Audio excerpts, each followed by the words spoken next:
The Legend of Zelda is one of the most consistent video game franchises ever. Nearly every single game in the series is great, receiving massive praise from fans and critics everywhere. A large part of this franchise's continued success is how different each new installment is from its predecessors. Well, this is the case for most Zelda games. Each and every game in the franchise has something new to offer, but some games are very similar. The most well-known example of this is A Link to the Past and its spiritual successor, A Link Between Worlds. While yes, the games feature a lot of similarities like the map or general structure of the game, they're also completely different. With two games being even remotely similar, I can't help but compare and ask the question, which of the two games is better? Despite coming out nearly 20 years apart from each other, the battle for which is better could really lean either way. To figure out which title is superior, I will be picking a few main topics and comparing them between the two installments. These topics are the story, map, dungeons, OST, gameplay, visuals or the graphics, and the impact/influence on the franchise. Some returning viewers might think they know the answer to this question already, but I assure you, it's a really close call and might not be what you actually expect. Of course, this video is completely opinion based, which means I did let my bias get in the way when choosing the superior game. With all that out of the way, let's discuss the many links between these two games.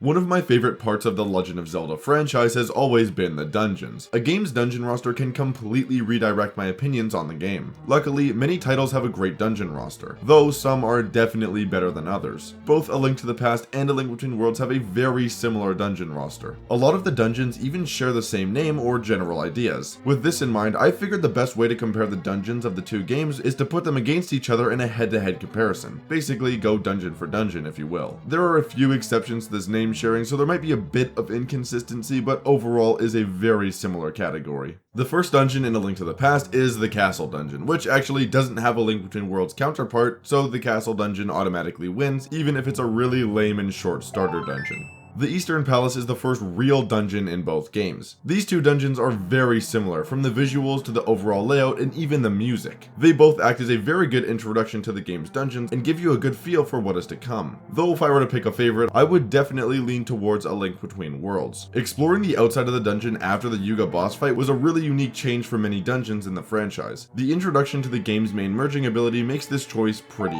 easy. The Desert Palace and the House of Gales are completely different, like there is literally not a single similarity between them besides the music. There's actually a Desert Palace in A Link Between Worlds, though it's a post-Master Sword dungeon, so I decided to compare it to another dungeon, which you'll see later. I'm really not a big fan of the Desert Palace at all. The atmosphere is quite bland, and I really don't like how there isn't a dungeon item. The puzzles in the House of Gales make me easily prefer Link Between Worlds' second dungeon, or third, depending on what your choice was. The Tornado Rod is probably my favorite item in the entire game, and I loved how it was used in this dungeon in particular. The boss fight is also far superior, again making clever use of the dungeon item. The Tower of Hera is the dungeon with the most similarities between the two versions. The look is nearly identical along with the music, location, and even the boss fight, though the progression of the dungeon is completely different. This is where A Link Between Worlds version excels. Using the hammer to launch yourself to a higher floor was a really unique way of progressing through a very vertical dungeon. Sometimes the dungeon requires you to go outside, giving you a really neat view of the land below. Moldorm is nearly the exact same in both games, but I still prefer the newer version of the two. And just like the Desert Palace, the original Tower of Hera actually has no item, just a lame moon pearl. Palace of Darkness versus the Dark Palace is the closest comparison yet. I really enjoy the Palace of Darkness and think it does a really great job at kicking off the new intensity of the game. Despite it being plain gray, I really enjoy the overall atmosphere of the dungeon, though unfortunately it's matched up against one of the most creative dungeons in the entire franchise. The overarching light puzzles in this dungeon are a ton of fun and make for a really unique sense of progression. Despite it being almost completely dark, the Dark Palace has a really great atmosphere, sometimes requiring you to walk in the darkness to solve puzzles. I also definitely prefer the Gemsor King over the Helmasaur, but both are really great dungeons. Arguably the best dungeons in their respective game. The Swamp Palace shares a name, location, and overall vibe between the two titles. Both also use the hookshot as their dungeon item, which is always a lot of fun. Though again, it's a shame A Link to the Past Swamp Palace had to be placed against possibly my favorite 2D Zelda dungeon ever. Using the hookshot to raise and lower the water levels across the palace was really fun, and provided with quite the challenge at the same time. I also really love the hookshot plus wall merge move that you have to use multiple times throughout the dungeon. Both are phenomenal palaces, but I definitely prefer the A Link Between Worlds version. I'm really not a big fan of Skull Woods at all, either of them really. A few playthroughs ago I accidentally beat A Link to the Past Skull Woods in like 15 minutes without even trying. The layout is confusing as hell and can be quite the headache. The newer Skull Woods isn't that great either. I don't like how there's no dungeon item besides the lantern, though I do enjoy the eyeball puzzle near the end a lot. Mothula is one of my least favorite bosses in the entire game. Moving around the conveyor floors while dodging both attacks from the boss and spikes was so irritating. I definitely prefer the A Link Between Worlds boss and dungeon overall, but neither are that great in my eyes. Thieves' Hideout absolutely decimates Thieves' Town, and it's not even close. Thieves' Town is genuinely a bad dungeon. There isn't a single thing in this dungeon that I'm placing over the A Link Between Worlds version. The dungeon layout is horrible, and the atmosphere is the exact same as the Dark Palace. Thieves' Hideout, on the other hand, is a great dungeon that features a surprisingly not annoying escort mission. The boss is also great. Both bosses are basically the same character, but Stallblind is far superior, using the merge mechanic in a really interesting way to defeat this awesome boss. And finally, the A Link Between Worlds hot streak comes to an end. Ice Palace vs Ice Ruins is another very close competition, this time leaning in favor of the older ice-themed dungeon. I think both dungeons are actually quite good. Visually and puzzle-wise, I think A Link Between Worlds version is better, but I cannot stand that half the dungeon is on those weird skinny platforms, despite it giving you a really cool view of the volcano crater. The most common thing people hate when thinking of ice-themed dungeons are the ice physics, which are pretty annoying in both games, but I really dislike the older ice physics. I do prefer how A Link Between Worlds actually has a dungeon item, and while technically yes, the fire rod is the item for both, you originally get it in Skull Woods, so it's not really the dungeon item. The comparison is practically neck and neck, but I'll give the slight edge to the more linear style of the Ice Palace. Misery Mire is arguably my favorite dungeon in A Link to the Past. I love the swampy green atmosphere, and the overall flow of the dungeon is really great. But the dungeon I'm comparing it to isn't even remotely close apart from the location. The Desert Palace is a great dungeon featuring one of the most entertaining Zelda items ever. Though again, these dungeons are way too different for me to compare properly, so this one gets a tie. I do prefer Zaganga over Vitreous, and I don't love the King of Samaria as an item in this dungeon at all. Two great dungeons that really can't be compared. I really dislike the atmosphere in A Link to the Past Turtle Rock. It basically just looks like a regular cave that has one room in the entire dungeon with lava in it. The pipes can also be quite irritating at times when trying to figure out which one to head through. I don't actually hate the older Turtle Rock, I just think the A Link Between Worlds version is a far better dungeon. The use of the ice rod and merging really makes you think of certain areas in the dungeon. I also way prefer this atmosphere over the others, along with the super creative turtle-shaped dungeon map. Both bosses are pretty mediocre though. And when it comes to the final dungeon in each game, A Link Between Worlds Logro Castle clears Ganon's tower so hard it's not even funny. The music, progression, and boss fights are way better than the SNES title. Plus, the final boss, which is Yuka/Ganon, is also far superior to Aghanim and Ganon.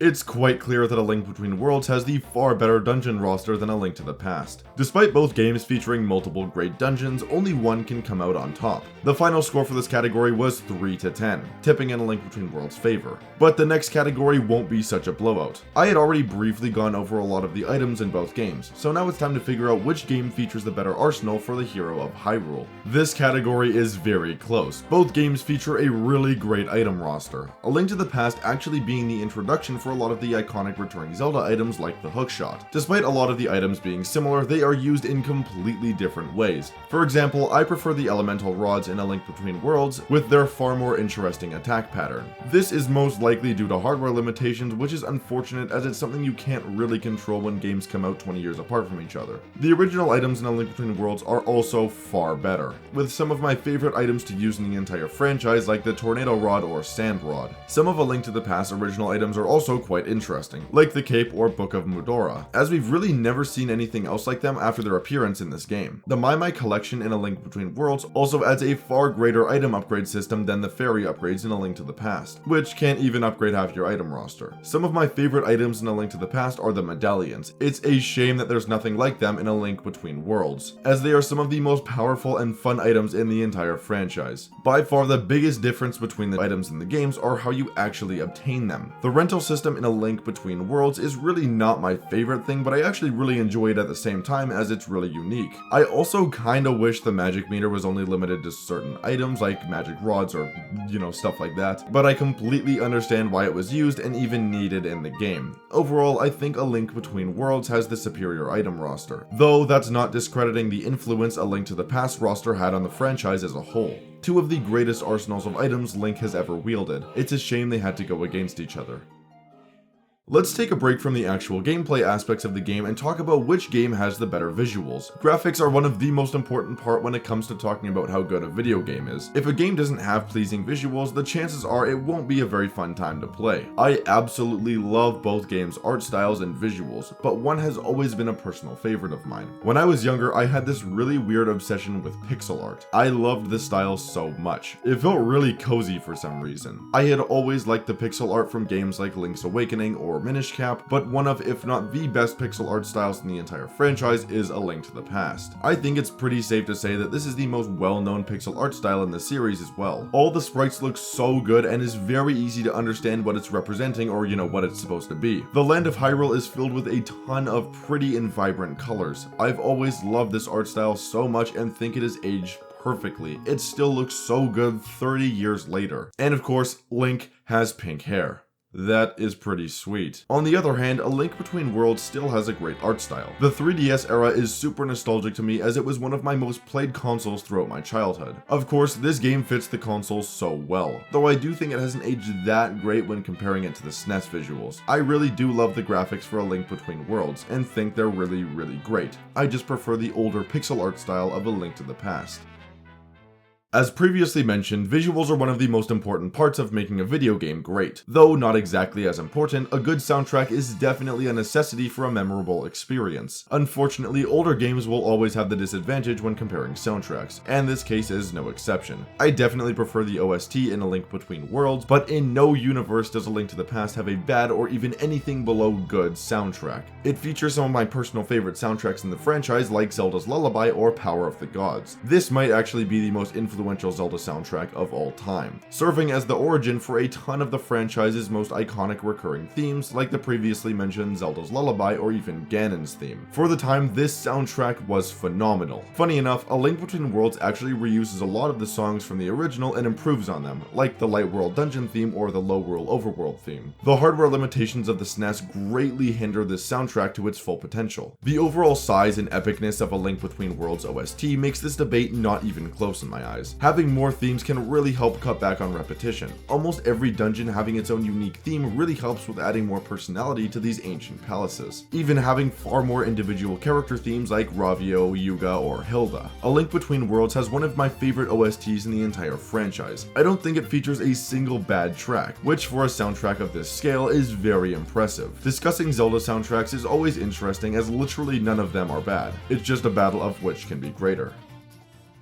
Easily the most similar aspect between these two games is the map. Both games feature a nearly identical overworld with a few minor tweaks scattered throughout. Choosing the better of the two is honestly really difficult as they are both great and really not all that different, though A Link Between Worlds does feature a lot of changes that I definitely prefer over the original. The biggest changes happened in the land of Lorule. I absolutely love that Nintendo made Death Mountain snowy in Lorule. It always threw me off how Dark World's Death Mountain looks almost identical to the Light World counterpart, only a bit darker, which, now that I think about it, kind of makes sense why. The snowy peaks add a brand new atmosphere that we never got in the original. Another area that was changed for the better was the maze leading up to the Dark Palace. I don't really like stealth segments in games that much, but I think this one was done quite well. And I love Kiki the monkey as much as the next guy, but I really can't help but be a little bit disappointed with how boring the area is. Both Hyrule and Lowworld also feature way more activities to do throughout the game compared to A Link to the Past. These worlds in general feel a lot livelier than the originals, greatly adding to the personality of the land. One thing I'll continue to mention throughout the video is how huge this step up was from the first two Zeldas to A Link to the Past. And the map is no exception. The entire world of A Link to the Past is a step up, featuring more locations, towns, people, and caves to explore. Though I will go into greater detail on this general topic later. For now, let's talk about the most important part of what makes a game fun: the gameplay.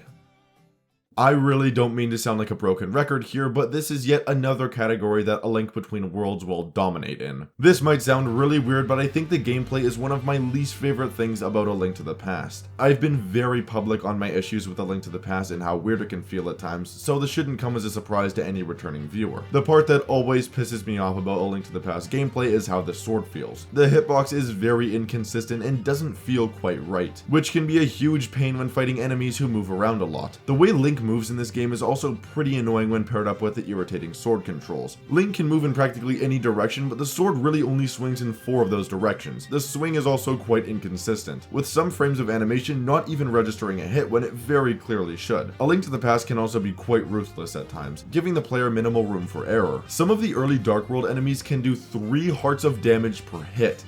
3 fucking hearts. Am I the only one that thinks that's a bit much? Damn crap, he hit me 3 hearts? Jeez, that's a little too strong. It's quite common to take damage in this game as well. The weird invincibility frames makes it really easy to get caught in a combo of attacks from multiple enemies. I would normally just brush this off as it's an older game, and obviously older games aren't going to feel nearly as polished as the newer ones do. But Link's Awakening, which came out just a couple years later, feels a lot better to me, so I'm really not sure what happened here. On that note, I would like to add that I think A Link Between Worlds can also be way too easy at times. I've never had much difficulty with this game at all. There isn't much in this game that poses a genuine threat to most players. Now, I'm not sure if that's due to me spending so many hours in this game or if it's just easy. Either way, it's a complaint all the same. Another very minor complaint that I have on the gameplay of A Link to the Past is that you can't pick up items with your sword, which might sound weird, but is something you can do in nearly every other Zelda game, and gets really noticeable when you're used to doing it. With all that said, I think A Link Between Worlds has some of the best gameplay in the entire franchise. This game features some of the smoothest and most consistent sword combat we've ever seen in a Zelda game. You're able to move in every single direction smoothly and swing your sword in all of said directions. A lot of this is thanks to the 3DS's circular control stick. Using it over the D-pad makes it so much more satisfying for movement. Speaking of movement, the one aspect of this installment's gameplay that makes me love it so much more than the others is the extremely unique wall merging mechanic. I've already talked about this a bunch when discussing the dungeons and how well the wall merging mechanic worked with certain puzzles throughout dungeons, but it also works so well in this game's overworld. It gives the player a whole other plane of existence to consider when exploring Hyrule. It's easily one of the most unique mechanics we've seen in the entire franchise thus far, and we have yet to see anything like it to this day. Age definitely has a huge impact on this topic, but that doesn't mean that I can't call out the obvious flaws in either game. The story is another category that is really difficult to compare between two games, as they're really not even remotely similar, and at the time the technology had greatly held back the potential for A Link to the Past. The story of A Link to the Past takes place many years after the events of the Imprisoning War, a conflict that resulted in the newly transformed Ganon being trapped in the Sacred Realm, now called the Dark World. After some time, Ganon sends a wizard named Aghanim to Hyrule to help with the kingdom's misfortunes. Ultimately, the throne of Hyrule is overthrown by the deceiving wizard, and Zelda is captured in the process. She then asks Link for some help, and after rescuing her is tasked with defeating Aghanim with the Master's Sword. During their battle, Link is sent to the Dark World, where his task is changed to rescue the maidens from the Dark Palaces. In the end, Link ends up defeating Aghanim and Ganon, who are actually the same person, and gaining access to the Triforce, wishing for Hyrule to become peaceful once again. This is one of the most impressive stories in the franchise, as the step up from the original two is genuinely mind-blowing. Instead of relying on a manual to tell the backstory, we get a full-on background to the main events in the game. I really love the Imprisoning War as an event in the Zelda timeline, as it's both really interesting and important. The characters in this game are also much more memorable than in the previous titles. This story is practically the defining Zelda story, paving the way for the beloved franchise we know and love today. But that's something I'll talk about more in a bit. As much as I love the story of A Link to the Past, A Link Between Worlds is just better. The young blacksmith Link is tasked with delivering a sword to the captain of Hyrule's royal guard. Upon arriving at his location at the sanctuary, he hears a shriek coming from inside. Link finds a man named Yuga has transformed the priest's daughter, Seers, into a painting. After losing consciousness, Link meets a traveling merchant, Ravio, who is currently sharing a house with Link, providing him with important items. After being tasked by Sahasrahla, Link obtains the Pendant of Courage, and shortly after, Hyrule Castle is coated in a magic barrier. Link is then urged to find the Master Sword and break the barrier. After doing so, he battles with Yuga, who transforms Zelda into a painting and heads to the parallel land of Lorule. Link then watches as Yuga resurrects Ganon. Here, Link meets Hilda, who tasks Link with finding paintings of the 7 sages. After doing so, Hilda betrays Link and reveals her true intentions, to take the Triforce from Hyrule and use it on her own kingdom, as Hyrule had previously lost their Triforce in a great conflict, sending the kingdom into darkness. Yuga and Ganon then fuse, but Link defeats them both in battle. Defeated, Hilda begs for the Triforce. Ravio then appears and reveals that he is in fact Link, just from Lorule, who had fled Lorule to find someone brave enough to take over his responsibility of saving the kingdom. Hilda gains her sanity back and Link and Zelda head back to Hyrule. In Hyrule's sacred realm, the two use the power of the Triforce to restore Lorule's, shining a new light on the once broken kingdom. Though that very brief recap might not have done it justice, A Link Between Worlds is genuinely one of my favorite Zelda stories ever. The cast of characters is so strong, each main character having unique intentions and character arcs. The main villain, Hilda, is also a great antagonist, giving us a genuine reason for her malbeing. The whole ending of this game is phenomenal. From Hilda's true intentions to Ravio's identity, the plot twists just don't stop, and in the best way possible. I can see how some might think that these two games share a similar story, but I really don't think they're all that similar at all. Despite both games being great, A Link Between Worlds features undeniably one of the greatest stories in the franchise, making my opinion fall in its favor. So far, it seems like A Link Between Worlds is easily the better of the two, but there's one category that I made sure to save to the very end. This category has undeniably the biggest gap between games out of all of the ones already mentioned. Throughout the franchise's 30 plus years of existence, no game has become more influential than A Link to the Past. This is the defining Zelda story, laying the groundwork for almost every single game to follow, even giving us the iconic 3-dungeon Master Sword then 7-ish dungeon format that so many games have followed throughout the years. Oh yeah, and this was also the first game to feature the freaking Master Sword, only the second most important object in the franchise's storyline. Not only is this game's format influential, but there are so many other aspects as well, like the soundtrack. This is the first game to feature Zelda's Lullaby and Ganon's theme, two of the most used songs in the entire franchise, or even the dungeons being much more unique with different visuals and themes compared to the simple color changes of the first two games. The overall jump from the first two Zeldas to A Link to the Past is genuinely insane, and I know I've mentioned this several times already, but I just need you guys to understand how absurd this evolution is here. Here's a list of things that A Link to the Past has influenced.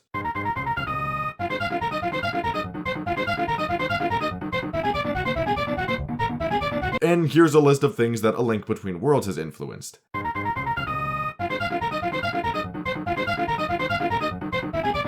And I don't even know if I would consider influencing Triforce Heroes a good thing. I could go on and on about the impact A Link to the Past had on the Zelda franchise, but I think you get the point. I really wasn't kidding when I said that this category was the biggest difference of them all. With all that in mind, we can finally ask the question, which game is better, A Link to the Past or A Link Between Worlds? Well, there are a few ways we could ask this question. A Link Between Worlds scored higher in almost every category, winning 6-2, making A Link Between Worlds technically the better game. But since A Link to the Past absolutely dog-stomped the competition in the impact category, I would say it's by far the greater game of the two. If we were asking which game do you think is better, well, it comes down to personal preference. I know many who would prefer A Link to the Past by a wide margin because it's what they grew up on and essentially raised them in a video game sense. Others prefer A Link Between Worlds as it's almost objectively a superior game. I would agree with the second option. I prefer A Link Between Worlds over A Link to the Past, and I think it's by far the better game. And I absolutely love A Link to the Past, but the game has far too many flaws for me not to get somewhat disinterested. This whole in-depth argument yielded some pretty shocking results. I had expected A Link Between Worlds to blow out the competition, but when I took the impact of A Link to the Past into account, this battle became a whole lot closer. The personal connection and the nostalgia that I have to A Link Between Worlds definitely help when picking my favorite, and overall, A Link Between Worlds is arguably my favorite Zelda game ever, being neck and neck with only Ocarina of Time. Forcing two phenomenal games against each other was something I knew was going to be difficult from the start. Once again, A Link Between Worlds is the better game of the two, but A Link to the Past has by far the greater impact and overall greatness. But both games are absolutely vital to the Legend of Zelda franchise and staples in gaming history.